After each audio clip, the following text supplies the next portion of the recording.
Lewis, as you know, every time we talk about the Israeli-Palestinian conflict on this show, we get completely hammered by both liberals and conservatives. And I understand that there's a risk that that'll happen, but I think this is a pretty interesting thing to talk about, so I will discuss it.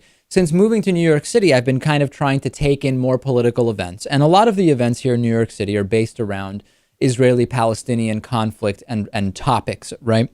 So I said, okay, I'm going to go to some liberal events. I'll go to some conservative events. I'll go to some more kind of like organized by Jewish group of events, etc. And I'm finding that I don't agree with anybody at any of these events. I went to some of the conservative events, right?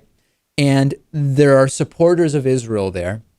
And I consider myself a supporter of Israel and a critic of much of their policy.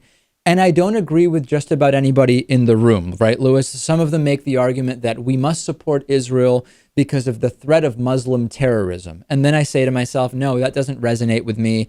Over the last 10 years, more people have died in the U.S. because of, I don't know, the flu, certainly cancer, obviously car accidents, so many things than terrorism. Yet we spend so much on this kind of military terrorism, industrial, global war on terror complex.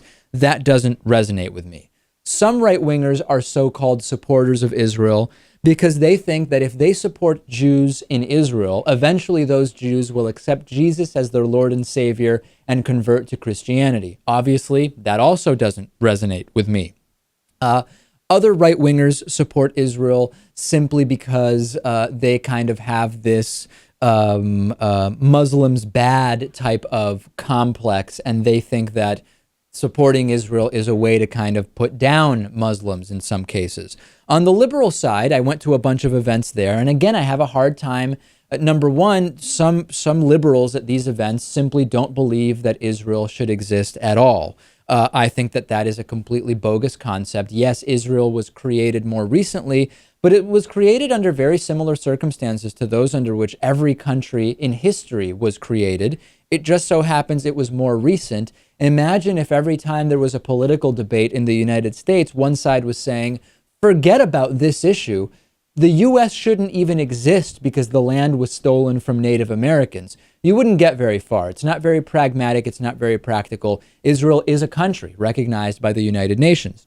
Also on the liberal side is the idea that who was there first, right? This idea of, well, the land was taken from Palestinians. And then you say, well, okay, but you want to look at who was there first, starting when? Right? Because it's very arbitrary to say who was there first in the early 20th century. So I don't find that to be a very good argument either. So Lewis, I'm finding myself attending just about every event related to the Israeli-Palestinian conflict and agreeing with no one. I am a supporter of Israel in the sense that I support them for the areas in which they are liberal, right?